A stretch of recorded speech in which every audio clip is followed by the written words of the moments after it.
క్రీస్తు ప్రభునందు ప్రియమైన సహోదరి సహోదరులారా, ఈరోజు విశ్వ శ్రీ సభ ప్రపంచం యావత్తు క్రీస్తు ప్రభువుని పరమ పవిత్ర శరీర రక్తముల పండుగను కొనియాడుతూ ఉంది. దీన్నే మనం దివ్య సత్ప్రసాద పండుగగా కూడా పిలుస్తాం.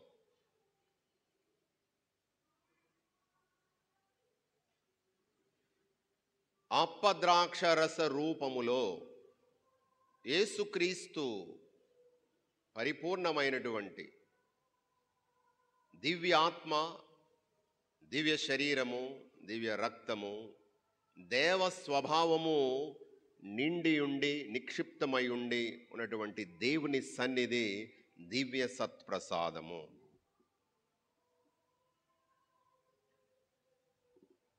అది 1956 సంవత్సరం. రష్యా దేశం, అది కమ్యూనిస్ట్ దేశం, బహిరంగంగా మత విశ్వాసాన్ని ప్రకటించడానికి అనుమతి లేనటువంటి రోజులవి.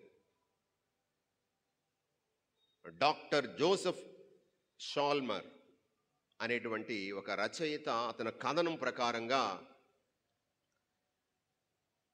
రష్యా నియంత అయినటువంటి స్టాలిన్ లిథుయానియా అనేటువంటి ప్రదేశంలో అక్కడి నుండి 4 బిషప్స్, 700 మంది గురువులు, మరొక 700 మంది సన్యాసులు, అంటే మఠవాస జీవితాన్ని జీవించేటువంటి వారు, కొంతమంది మఠ కన్యలు, అనేక మంది ప్రజలు, సామాన్య కథోలికులు ఉన్నటువంటి ఆ సమూహాన్ని, వారందరినీ కూడా సైబీరియా అనే ప్రదేశంలో భూగర్భంలో ఉన్నటువంటి ఈ బొగ్గు గనులు తవ్వకానికి అక్కడ ఫోర్స్డ్ లేబర్, బలవంతంగా వాళ్ళందరినీ కూడా అక్కడ పనిలో పెట్టాడు. అయితే వాళ్ళు క్రైస్తవులు, క్రైస్తవ విశ్వాసం ప్రకారంగా దివ్య సత్ప్రసాదము, దివ్య పూజాబలి ఎంతో అవసరం. అయితే రహస్యముగా బయటికి ఎవరికి తెలియకుండా దివ్య పూజలు సమర్పించేవారట. సుమారు 600 అడుగులు భూమికి, ఉపరితలానికి 600 అడుగులు లోపల గనుల్లో పనిచేసేవాళ్ళు. అయితే వాళ్ళు ఎవరో ఒక గురువు, అంటే పూజ వస్త్రాలు లేకుండా మామూలు బట్టల్లోనే, పని బట్టల్లోనే ఉంటూ రహస్యంగా గురువు పూజలు సమర్పిస్తుండేవారు. ఆ రోజు, ఆ సంవత్సరం ఈస్టర్ పండుగకి, ఈస్టర్ చాలా ముఖ్యమైనటువంటి పండుగ, రహస్యంగా పూజాబలిని సమర్పించారు. ఎవరికి తెలియకుండా 1 అంగుళం పావు అంటే ఎంత ఉంటుంది, సుమారు ఎంత చిన్నది, అంత ద్రాక్షరస పాత్రను సిల్వర్తో తయారు చేశాడు. లిథుయానియా అక్కడి నుంచేమో కొన్ని ఈ అప్పాలు, చాలా పల్చని అప్పాలు, తర్వాత క్రిమియా నుండి ద్రాక్షరసం తీసుకొని వచ్చి పూజాబలిని సమర్పించారు. సిగరెట్ ప్యాకెట్లలో ఈ అప్పాలు పెట్టి చిన్న లినెన్ క్లాత్తో కవర్ చేసి, ఎవరికి తెలియకుండా ఒక అప్పాన్ని 4 ముక్కలు చేసి, చిన్న అప్పం అదే 4 ముక్కలు చేసి వాళ్ళు ప్రభుని ప్రసాదాన్ని ఎంతో భక్తి విశ్వాసాలతో స్వీకరించారు. ప్రియమైన సహోదరి సహోదరులారా, మత స్వేచ్ఛ లేనటువంటి ఆ రోజుల్లో సైతము యేసు ప్రభువు సజీవంగా దివ్య సత్ప్రసాదంలో ఉన్నాడు అని విశ్వసించి ఆ ప్రభుని స్వీకరించడానికి ఎంత తహతహలాడేవాళ్ళు, ఎంత వేదనతో, ఆవేదనతో, ఆతృతతో ఆ ప్రభు యొక్క శరీరాన్ని, దివ్య సత్ప్రసాదాన్ని స్వీకరించడానికి వాళ్ళు అంత కుతూహలపడేవారు. ఇది మనందరికీ కూడా ఒక గుణపాఠం, ఒక సందేశం, ఒక ఆదర్శం, ఒక ప్రేరణ, ఒక స్ఫూర్తి. దివ్య పూజా బలి. ఆ దివ్య పూజా బలిలో ఆ ప్రభువే సరాసరి అప్పద్రాక్ష రసాల్లోనికి వస్తూ కడరాత్రి భోజన సమయములో ఆ ప్రభు చెప్పినటువంటి మాటలు, రొట్టెను తీసుకొని విరిచి, ఇదిగో మీ కొరకు అప్పగింపబడబోతున్నటువంటి నా శరీరము, మీరు భుజించండి. ద్రాక్షరస పాత్రను తీసుకొని, లోక పాప పరిహారార్థము సిలువలో నేను కార్చేటువంటి ఆ రక్తం యొక్క పాత్ర ఇదిగో, మీరు తాగండి. ఇది నా శరీరము, ఇది నా రక్తము. నా జ్ఞాపకార్థముగా నేను మిమ్మల్ని ఎంతగా ప్రేమిస్తున్నానో దాని గుర్తిదే నా శరీరాన్ని చీల్చబడింది, నా రక్తము నేను కార్చాను, ఇంతగా మిమ్మల్ని ప్రేమించాను. ఇది గుర్తు చేసుకోండి, మర్చిపోవద్దు. మీరు దివ్య సత్ప్రసాదాన్ని, నా శరీరాన్ని భుజించిన ప్రతిసారి మీరు గుర్తుంచుకోండి, మీకోసం నా ప్రాణం ఇచ్చానని. ప్రియమైన సహోదరి సహోదరులారా, ఇంతటి భాగ్యము, దేవుని సన్నిధి, దైవానుగ్రహము దివ్య సత్ప్రసాదంలో ఉంది. మరి దివ్య సత్ప్రసాదం గురించి అనేకమైనటువంటి సందర్భాలు, వాక్యాలు మనము బైబిల్లో చదువుతున్నాం. ఇక మనం శరీరానికి భోజనం కావాలి. ఎన్నిసార్లు తింటాం? రోజుకి ఎన్నిసార్లు తింటాం భోజనం? 3 సార్లు తినాలని రూలే ఉందండి. 3 సార్లే తినాలని ఉందా? కొంతమంది 4-5 సార్లు తింటారు. కొంతమందికి మిషన్ ఆడుతూనే ఉంటుంది, అలా నాన్ స్టాప్గా ఆడుతూనే ఉంటుంది మిషన్. అసలు భోజనం ఎందుకు చేస్తాం? ఎప్పుడు చేస్తాం? అవసరం ఏమిటి? భోజనం చేయడానికి అవసరం ఏంటి? మనలో ఆకలి. కాబట్టి మనం భోజనం చేసినప్పుడు, ఏదైనా తిన్నప్పుడు ఏం జరుగుతుంది? ఆకలి తీరుతుంది. అంతేనా? మనకేమొస్తుంది? శక్తి వస్తుంది. కడుపు నిండా భోజనం చేసే మనకేమొస్తుంది? సంతృప్తిగా కడుపు నిండా భోజనం చేసిన తర్వాత ఆకలి తీరుతుంది, తృప్తి కలుగుతుంది, బలం వస్తుంది. దాంతో ఏం చేస్తాం? జీవితం కొనసాగుతుంది. మన పనిపాట్లు చేసుకుంటాం, ముందుకు సాగుతాం. ఇది శరీరానికి. దేవుడు మనిషికి శరీరంతో పాటు ఆత్మ కూడా ఇచ్చాడు. ఆ ఆత్మకు కూడా పోషణ కావాలి. ఆత్మకు పోషణ నేనే అని ప్రభు చెప్తున్నాడు. యోహాను సువార్త 5 రొట్టెలు 2 చేపలతో 5,000 మందికి అద్భుతంగా భోజనం పెట్టిన తర్వాత ఆ ప్రభువు తనను తానుగా, నేనేదో రొట్టెలు ఇచ్చాను, మీ కడుపు నిండింది, మళ్ళీ ఆకలి మీకు ఆకలి అవుతుంది.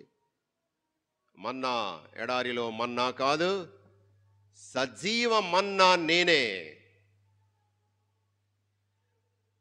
ఈ జీవిత యాత్రలో మీకు శక్తినిచ్చి నడిపించేది నేనే, నా శరీరమే, నా రక్తమే అని చెప్తున్నాడు. యోహాను సువార్త 6వ అధ్యాయము 51వ వచనం చదవండి. మైక్లో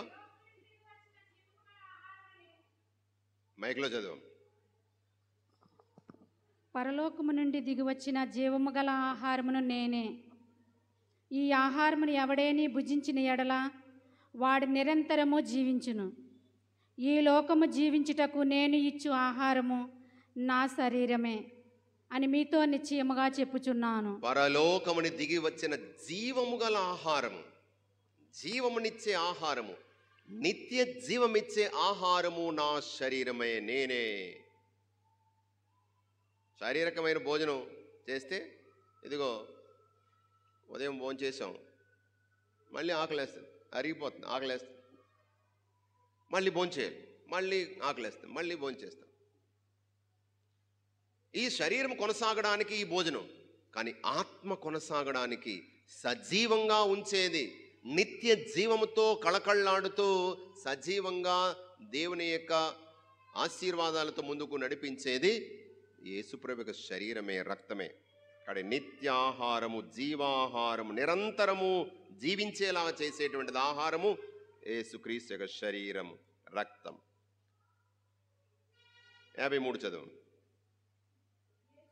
మీరు మనిషి కుమారుని శరీరమును భుజించి ఆయన రక్తమును త్రాగిననే తప్ప మీలో జీవం ఉండదని మీతో నిశ్చయముగా చెప్పుచున్నాను.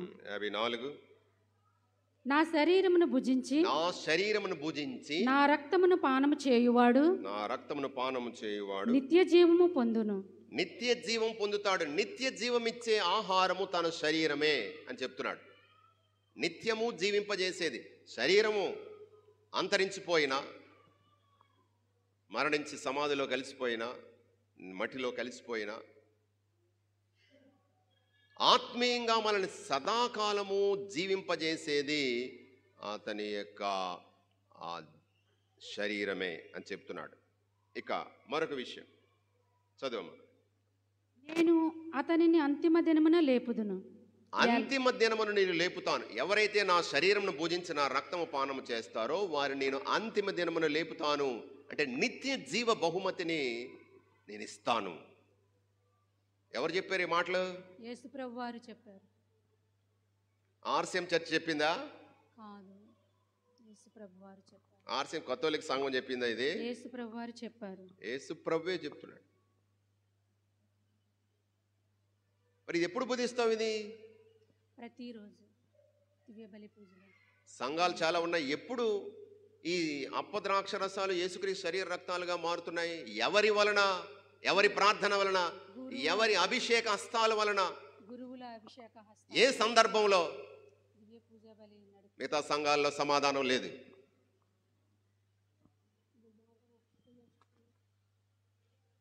ఈ భోజనం ఎక్కడి నుంచి నువ్వు తింటావు? నా శరీరం భుజించి నా రక్తము పానము చేయని అంతిమ దినము లేపుతాను అంటున్నాడు. ఎప్పుడు తింటున్నావు? ఎవరి అభిషిక్త హస్తాల వలన పరిశుద్ధాత్మ దేవుడు అప్పద్రాక్ష రసాల మీదకి వస్తున్నాడు? అభిషిక్త గురువు. అది కథోలిక సంఘంలోనే ఉంది.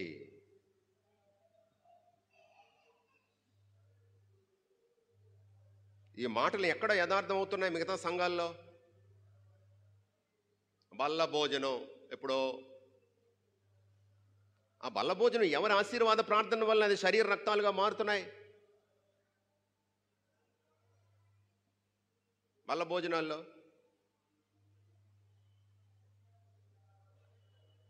అభిషిక్త గురువులు. అది కథోలిక సంఘంలోనే.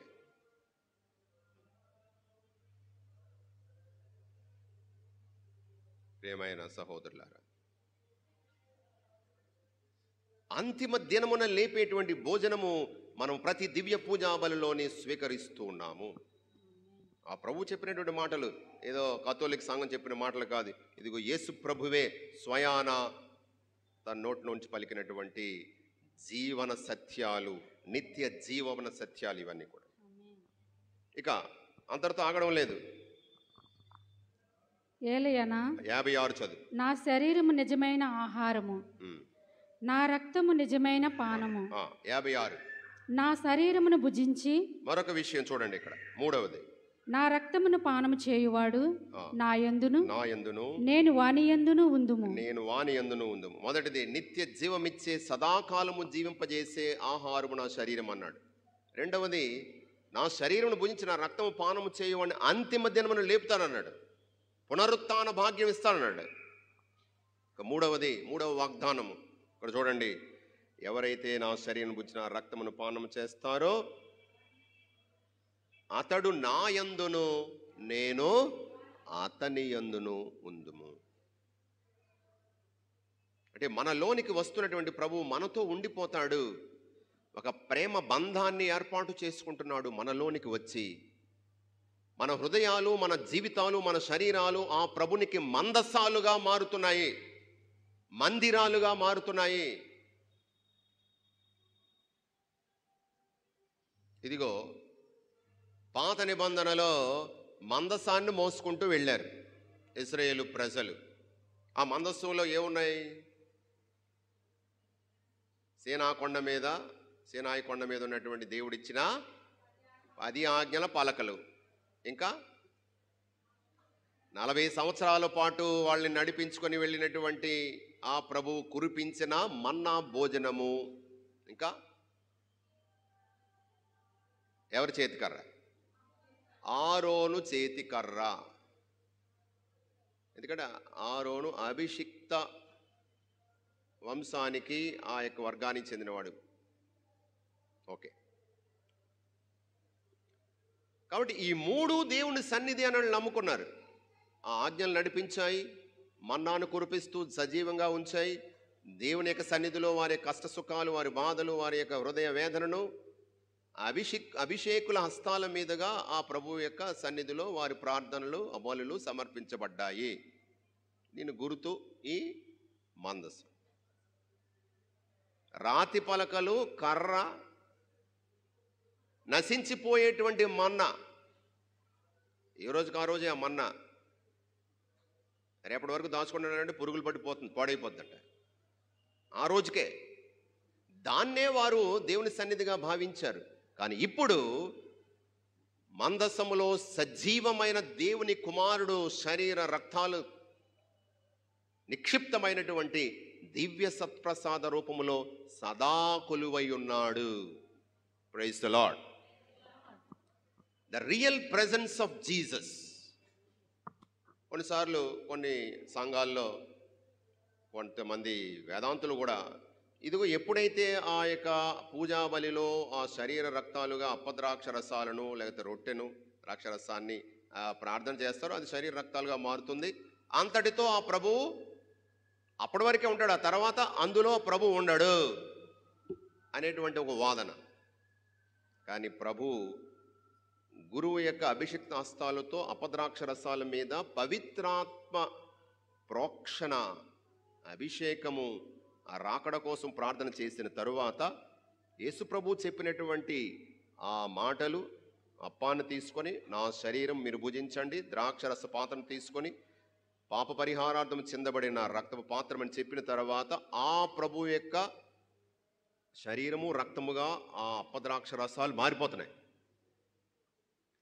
ఆ ప్రభు సదా ఆ భోజనములో ఉంటాడు.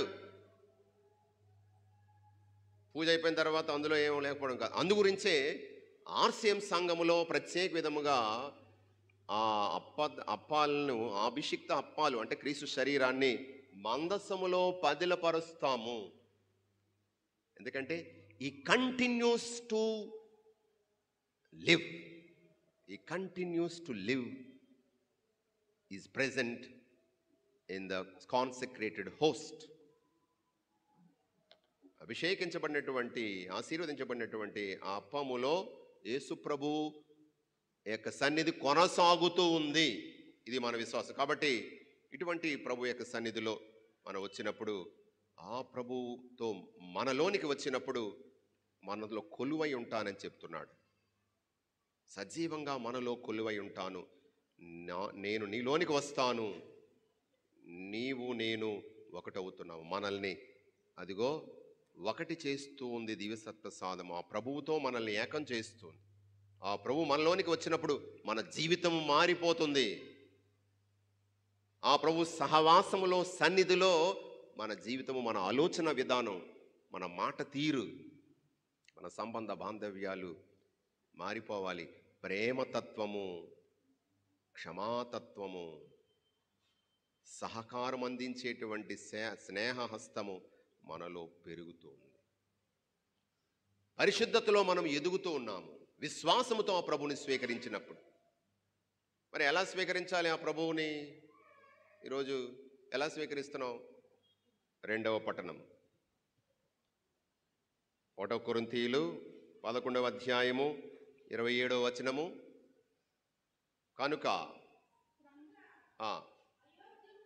అయోగ్యముగా ప్రభువు యొక్క రొట్టెను ఎవడైనా తినినను లేక పాత్ర నుండి త్రాగినను ప్రభువు శరీరమునకు రక్తమునకు వ్యతిరేకముగా పాపము కట్టుకుంటున్నాడు. అయోగ్యముగా అంటే అర్హత లేకుండా, పవిత్రమైన స్థితిలో లేకుండా ఆ ప్రభుని స్వీకరిస్తే పాపం కట్టుకుంటాడు. చదువు. ప్రతి వ్యక్తియు ఆత్మ పరిశీలన గావించుకోవాలి. ఆత్మ పరిశీలన గావించుకోవాలంటే ఏంటి? మన యొక్క పాపములను ఒప్పుకొని క్షమాపణ కోరుకొని పశ్చాత్తాప హృదయంతో, ప్రభువా నేను అనర్హురాల్ని, కానీ ప్రభువా నీ కృప నీ కనికరముతో నన్ను క్షమించి నువ్వు నాలోనికి రా ప్రభు అని మనం ప్రార్థన చేసుకోవాలి. అవసరమైతే మంచి పాప సంకీర్తనం చేసి ఆ ప్రభువు కోసము సిద్ధపడాలి. మరి విందు, ప్రతి దివ్య పూజాబలి విందు, ప్రభు వసగిన విందు. మనం భోజనాలకు వెళ్తాం. ఈ మధ్య పెళ్ళిళ్ళు ఎక్కువగా ఉన్నాయి, అవునా? పెళ్ళిళ్ళు ఇక్కడే 3-4 పెళ్ళిళ్ళు చేసాం. అయితే ఏదైనా ఫంక్షన్ మనల్ని ప్రేమతో పిలుస్తారు, పిలిచి అన్ని ఏర్పాట్లు చేస్తారు. ఇంకా ఎన్నెన్ని ఐటమ్స్, ఎంత కష్టము, ఎంత శ్రమ, ఎంత ఖర్చు. మనల్ని పిలుస్తారు, మనం వస్తాం. వచ్చి భోజనం చేయకుండా తిరిగి వెళ్ళిపోయారు అనుకోండి వచ్చిన వాళ్ళు, ఎలా ఉంటుంది మనకి? ఎలా ఉంటుంది ఒకసారి ఆలోచించండి. అయ్యో ఇన్ని చేసుకున్నాం, ఇంత ఖర్చు పెట్టాం, ఇన్ని ఏర్పాట్లు చేసాం, ఇంత శ్రమ పడ్డాం, మేమిచ్చే ఆతిథ్యాన్ని మీరు స్వీకరించకుండా వెళ్ళిపోయారే. కనీసం ఏదైనా ఒక గ్లాస్ ఇదైనా తాగండి, లేకపోతే డ్రింక్ అయినా తాగండి, లేకపోతే అంత టైం లేకపోతే ఒక స్వీట్ అయినా తినండి, ఇదైనా చేయండి అంటాం. టైం లేదు అని వెళ్ళిపోయారు అనుకోండి, ఎంత బాధ మనకి. ప్రతి దివ్య పూజాబలి అంతే.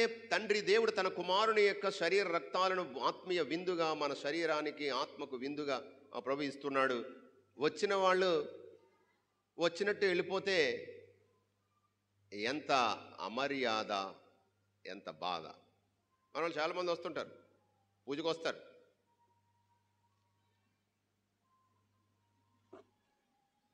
వాళ్ళతో వీళ్ళతో మాట్లాడుకోవడం, దానికి దీనికి. వచ్చిన ఏంటి ప్రయోజనం? నువ్వు దేనికి వస్తున్నావు?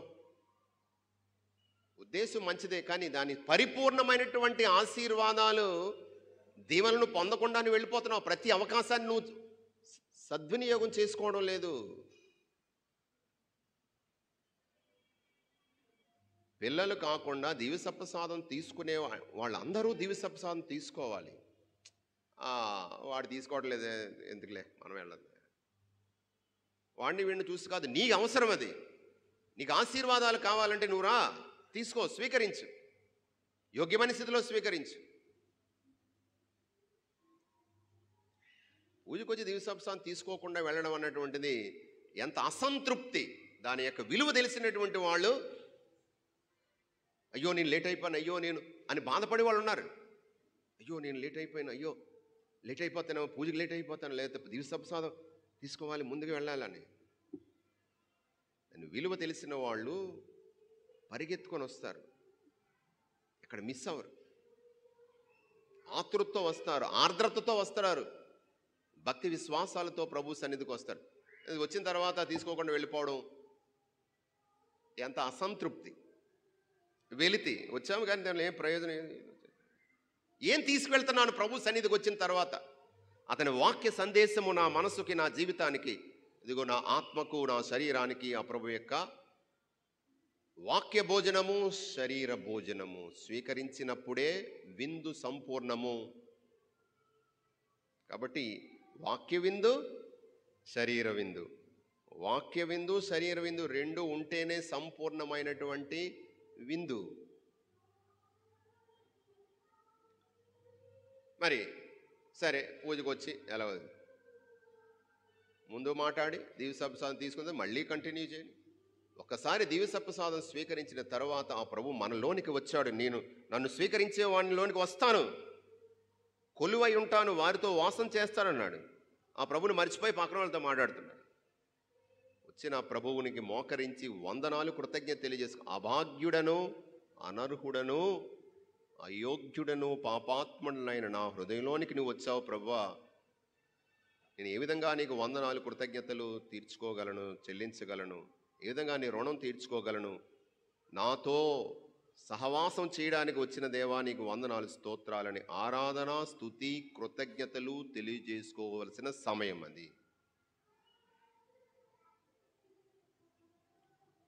ఆ ప్రభుని స్వీకరించావు కాబట్టి ఆ ప్రభునితో నువ్వు మాట్లాడు. నీలోనికి వచ్చాడు, ప్రభుతో మాట్లాడు. నీ కష్ట సుఖాలు మాట్లాడుకో. నీ యొక్క బాధలు, వేదనలు ఏకరువు పెట్టు. అతని అవసరం, అతని దీవెనలు, నడిపింపు కావాలని నువ్వు ఆ ప్రభుని కోరుకో, ప్రార్థన చేసి. ఈ విషయాన్ని మర్చిపోతుంటారు చాలామంది. మరి కొంతమంది ఇగో నిజానికి 2 ఆయుత్తాలను ఉన్నాయి. ఆత్మాయుత్తము, శారీర ఆయుత్తము. ఆయుత్తం అంటే సిద్ధపాటు. దివ్యసప్రసాదాన్ని స్వీకరించడానికి 2 ఆయుత్తాలు ఉన్నాయి. ఆత్మాయుత్తము, శరీరాయుత్తం అంటారు. ఆత్మీయ సిద్ధపాటు, శరీర సిద్ధపాటు. ఏమిటి ఆత్మీయ సిద్ధపాటు అంటే? పాపం లేని స్థితిలో రావాలి, అవసరమైతే మంచి పాప సంగీతం చేయాలి. రెండవది శరీర సిద్ధపాటు ఏంటి? పాత రోజుల్లో పూజాబలి ఉందంటే అప్పుడు కొన్ని గ్రామాల్లో నెలకు ఒకసారి పూజ, 2 వారాలకు ఒకసారి పూజ. మన విచారణ అయింది కాబట్టి ప్రతిరోజు పూజ ఉంది. పలానా తారీఖున పూజ, పలానా రోజున పూజ అనగానే ఆ ముందు రాత్రి నుంచి భోజనం చేసిన తర్వాత మళ్ళా పూజ అయినంత పూజ వరకు ఏం తినేవారు కాదు. ఆ పూజ కొన్నిసార్లు ఉదయం కావచ్చు, మధ్యాహ్నం కావచ్చు, సాయంకాలం కావచ్చు. 24 గంటల పాటు ముందే వాళ్ళు ఉపవాసం ఉండేవారు. మంచినీళ్ళు, మందులు తప్ప మిగతా ఏమి కూడా తీసుకోకుండా ఉండేవారు. ఆ తర్వాత దివ్యసప్రసాదం స్వీకరించడానికి ముందు 1 గంట ముందు నుంచి ఉపవాసం ఉండడం అన్నది ఆనవాయితీగా వచ్చింది. కొంతమంది పూజలో వస్తారు, బిస్కెట్లు బిళ్ళలో దివ్యసప్రసాదం.